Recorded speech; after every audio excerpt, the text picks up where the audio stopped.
Hi there, my name is Syafeeq Bin Mohamad now. You can call me Syafeeq if you want. Do you have any problems about second law of thermodynamics or Carnot engine? Oh, I see. Today I would like to present to you about second law of thermodynamics and Carnot engines. Let's go to the whiteboard. Second law of thermodynamics.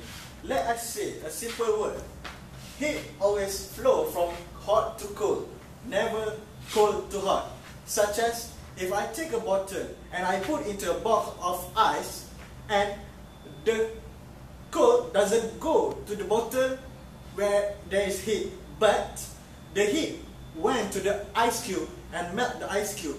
Therefore, the bottle is being cooled.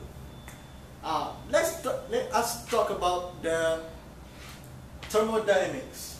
Thermodynamics is the main of the thermodynamics is the heat transfer. Heat transfer to another, where is a heat flow, or we call it as the general is as energy flow. So in thermodynamic 1, it says that energy cannot be created or be destroyed, but it will change into another form of energy, such as electrical energy to heat energy. Okay, in other words, the second law of thermodynamics says that when the changing occur or the phase changing is occur, there is some energy loss, where wasted energy. The wasted energy is always from heat, such as I have a generator that will produce heat, it will produce electrical, but some heat will perform from the generator. That is a waste energy that I doesn't use it. It's mean here the very effective energy convert to less effective energy. That the less effective energy is the heat. Work, like I said, work in must equal to work out, and as the work out plus heat. Heat energy is the less efficiency energy. Therefore, I can conclude it. Work in must be bigger than work out.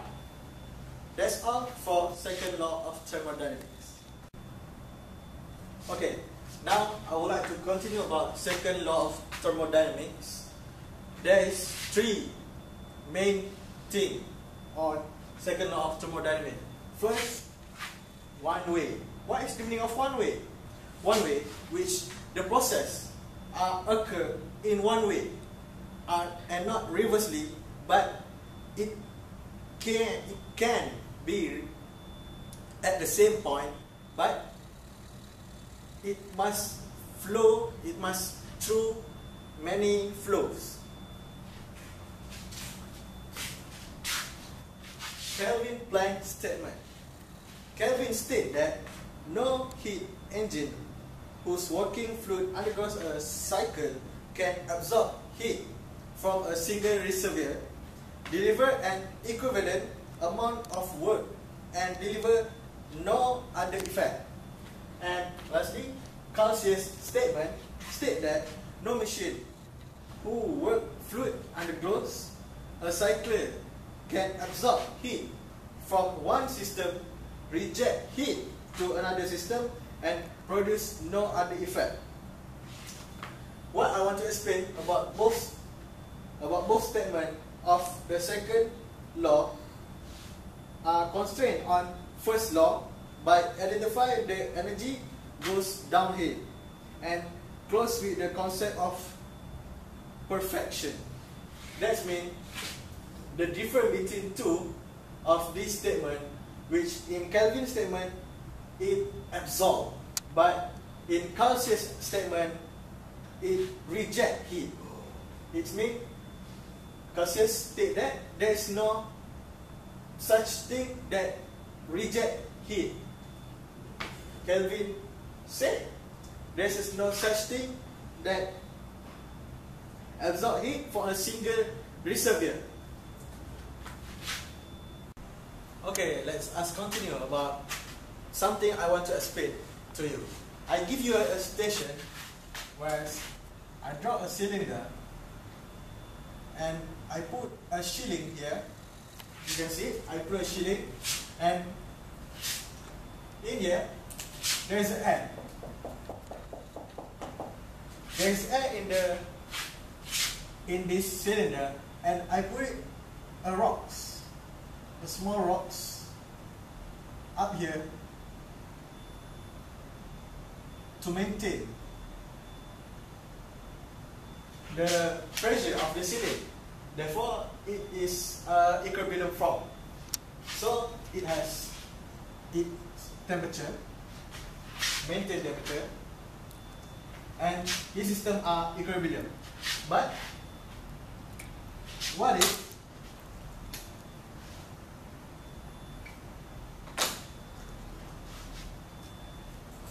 I draw the scene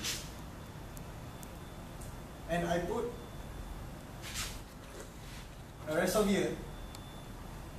here,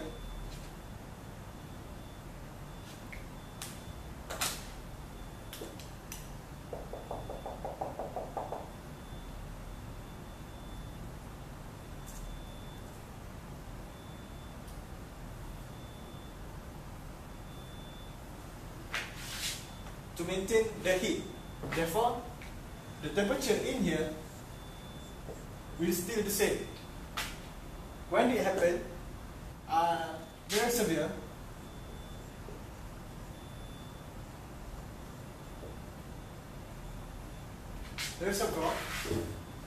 I pull up one stone and I pull another stone frequently. But in here, as we know, the reservoir is used to maintain the temperature in this gas. And I should draw. Sorry for the interruption. I continue. From this, I convert it to this, which is still the same. But I remove some of the rocks, and it became, and the volume inside this, this shielding will go up and make the volume increase. But the temperature is still the same because of the reservoirs. It's still T1 because the reservoirs produce the heat to maintain the temperature in here. So I should draw it like this.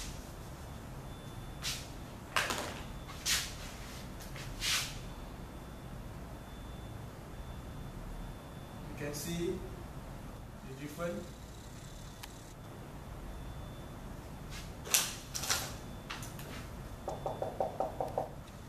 Okay, but this is the station where there is a reservoir.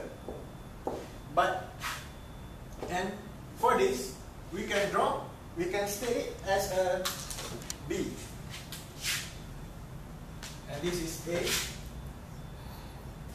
Okay, from this, we know that the pressure is decreased and the volume is increased. So we can draw this PV diagram. Point A to point B is in isothermal because there is no temperature change in this process. Okay, I go back. Now, when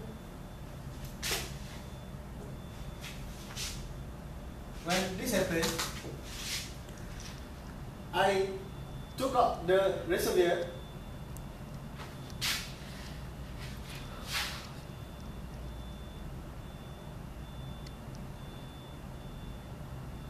I took out this reservoir, but I still let out some weight or pressure until it comes 2 or 1 stone. The pressure is very low, but there is no reservoir. Therefore, the temperature inside this will become T2. Okay, on this part, the temperature is decreased, and when the temperature decreases, the initial energy, the internal energy, which the basic formula of engine U equal to Q heat minus work done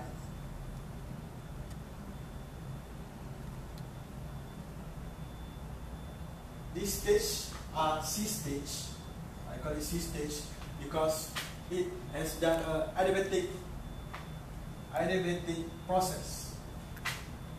For the process, the temperature are low, equivalent to internal energy are going low also, and as the pressure decrease and the volume increase because I remove the stone above it. Okay, now from this the temperature are low. I will proceed with another stage where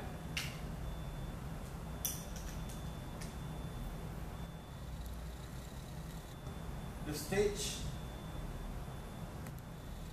is still the same about C, but I add a reservoir, but a different reservoir,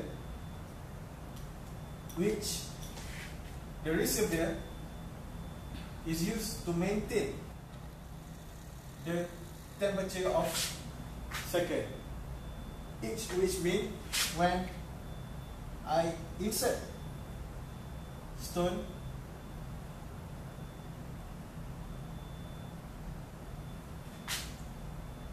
the pressure become higher and the volume decrease.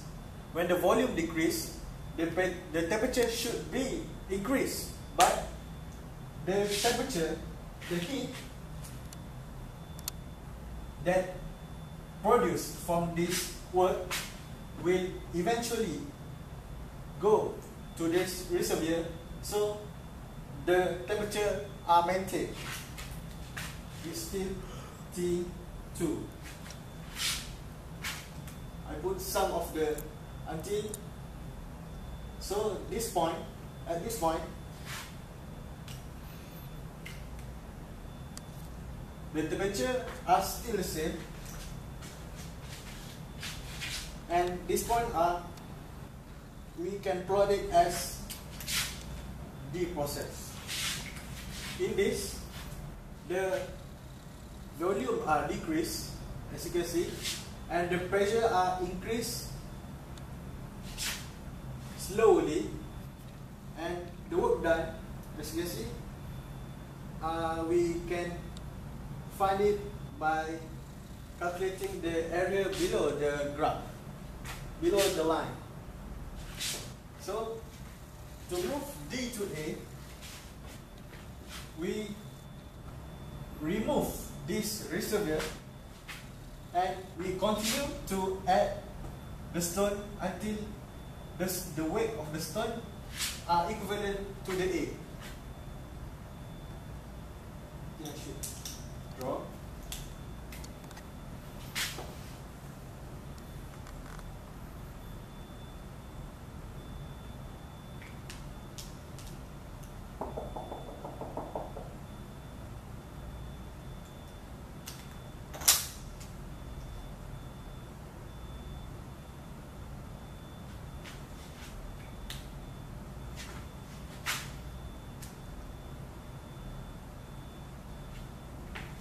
And when I add the pressure, the temperature are continually increased. Therefore, it will come toward A point. Okay, what I want to tell you is the difference between this stage and this stage are the heat from the system are going out from this system Q1, which we can draw the Q is out from the system, and the Q are into the system to maintain the temperature. But for this, the Q are out because to maintain the temperature when the heating occurs.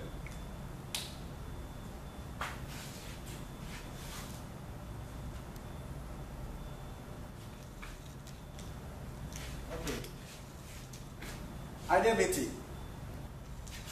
No heat transfer during this process. Isothermal, the Q equal to work, because when isothermal happen, there is no change in internal energy. Therefore, from this equation,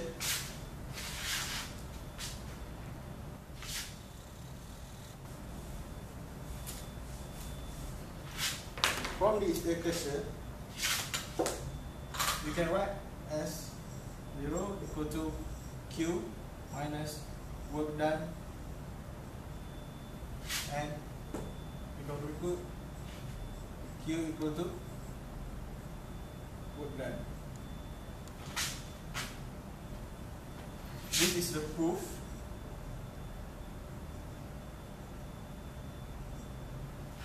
of this equation.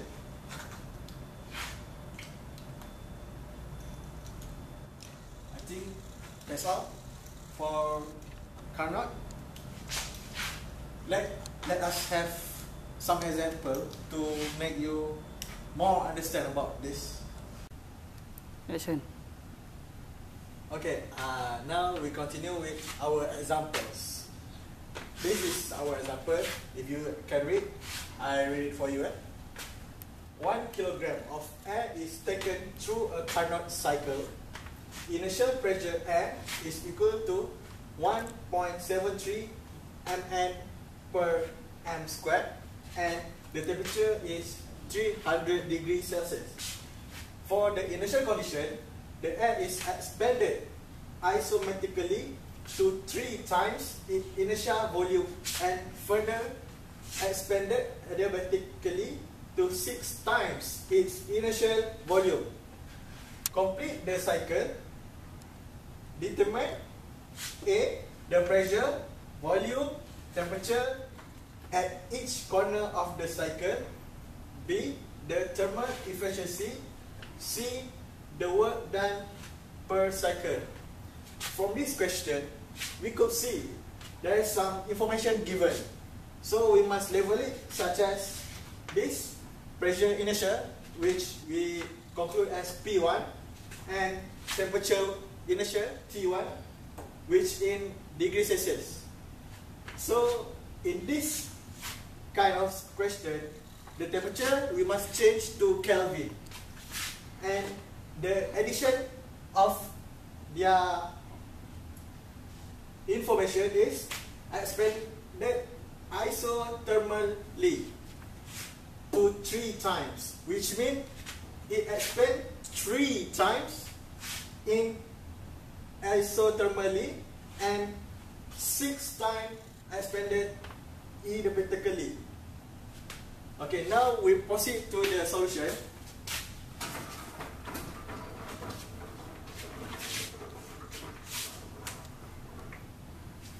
First, about the question. First, before we came into the solution, we must first draw the draw this, which means the graph of PV diagram. As you can see, this line and this line are made by isothermal process, and this line and this connection line are made of adiabatic.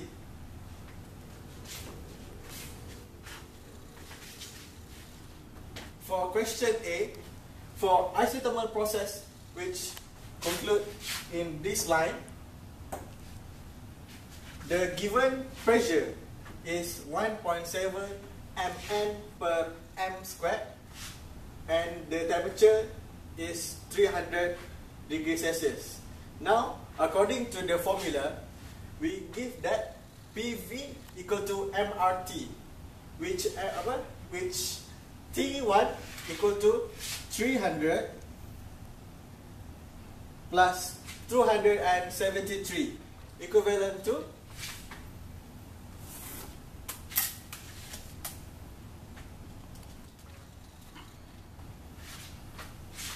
573 Kelvin. Okay, now we have the temperature, so we can finish our equation, which volume inertia equal to M times R times T over pressure, which equivalent to 1 kilogram times the 0.29, which is the constant, and times the temperature 573 Kelvin over the pressure, which we change the unit into kilogram, kilo, are equal to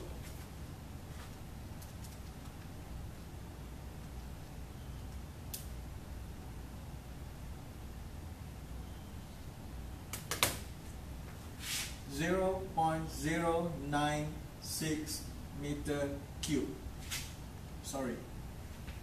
So this is the initial volume, but it said in the question temperature remain constant at T equal to 300. The volume become 3 times the initial volume. Therefore, we can conclude that the initial volume we multiply by 3 to get the final volume, which is 3 times 0.09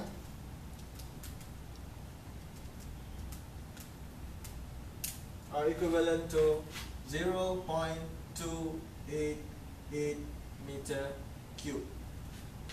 So for the isothermal formula, which is pressure initial and volume initial equal to pressure final multiplied by volume final, and we can round out this equation into P2 equal to P1 times V over V2, and the volumes are given. Therefore, P1 over 3, which we round up this into 3, and 1370 over 3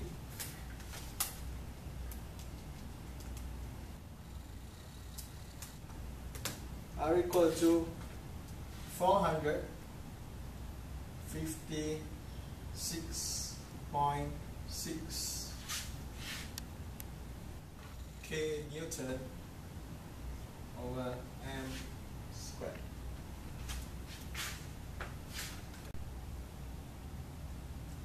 And now we proceed for the adiabatic process 2 and 3. The volume, initial volume we have get, so first we want to find the volume. Therefore, the volume said that the adiabatic process increase in 6 times. Therefore, we must multiply the initial volume with 6 and give us an answer of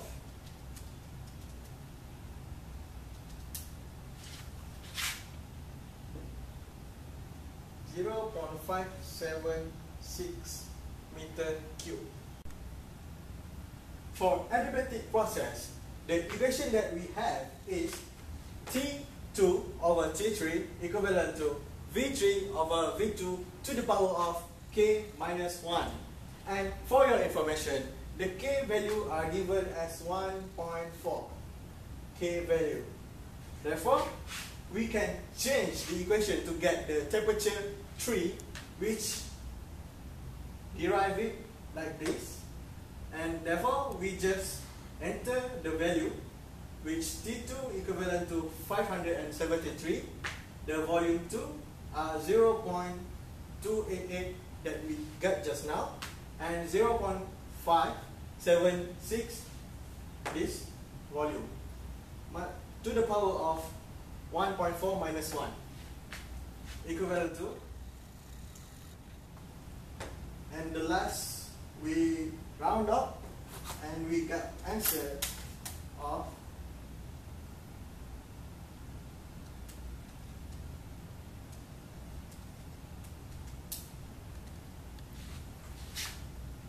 434 Kelvin. So in the what we call in some question, they want the temperature in Celsius. Therefore, we can change the temperature Kelvin into Celsius by minus 273. That out the answer is 161 degrees Celsius. Also, P2 V2 to the power of K equivalent to P3 V3 equivalent to the power of K. Therefore, we can conclude from this equation to get pressure 3 equal to pressure 2 times volume 2 over volume 3 to the power of K. Therefore, we can conclude this equation through this, and the answer is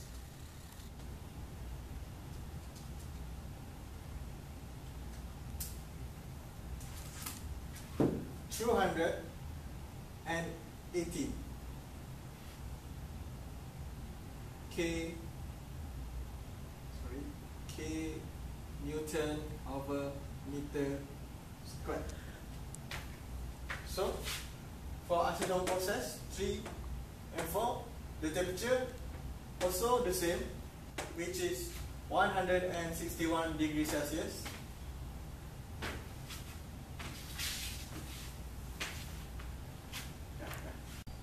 And now, for both adiabatic process, the temperature ratio is the same because both have the same temperature. Therefore, we can conclude as temperature 1 over temperature 4 equivalent to temperature 2 over temperature 3, equivalent for temperature volume 4 over volume 1 to the power of K minus 1, and volume 3 over volume 2 to power of K minus 1. Therefore, volume 4 over volume 1 equivalent to volume 3 over volume 2, which are equal to 2. And we can conclude from that V4 equal to 2V1, which we can find the volume of V4 for the final is by multiply it 2 multiplied to 0.096, which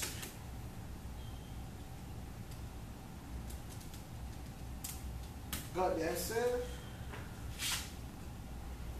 0.192 meter cube. Sorry.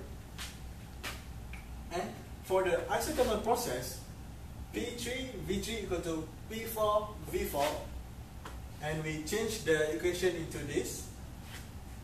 P4 equal to P3 times V3 over V4, and we insert the value. Therefore,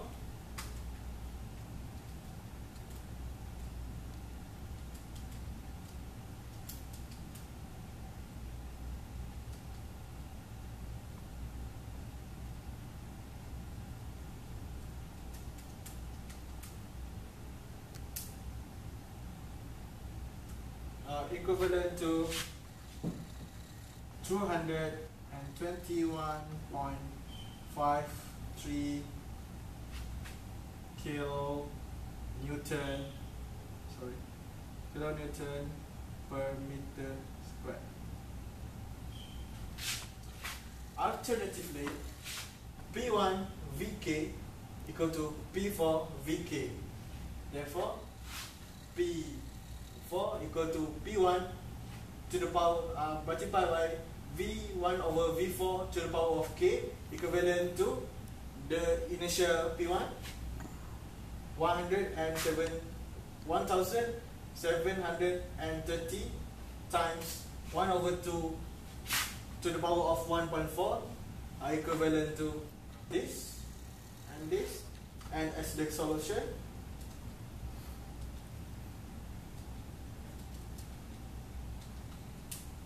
we got answer 655.5 kilo Newton per meter square. Now we move to the thermal effective, where we have to search the temperature 1 minus temperature 3 over temperature 1.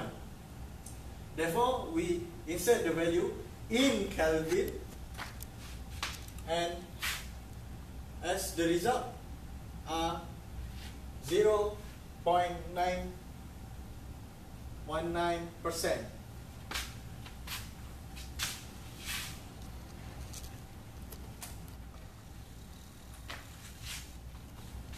And lastly, for the from the question, they say they want the work done per cycle. The formula for work done per cycle is equal to mR ln V2 over V1 times temperature 1 minus temperature 3 are equivalent to this, and as the result,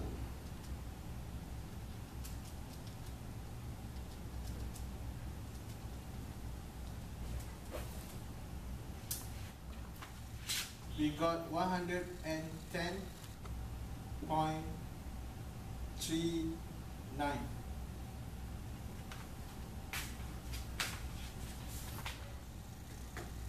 in unit of kilojoule. So alternatively, heat resist times thermal equal to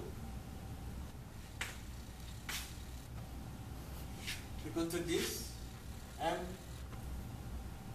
multiplied by R and T1 and ln V2 over V1 times 0.19, and the answer is the same. Okay, that's all for me. I hope you got your information that you needed from me, and see you later.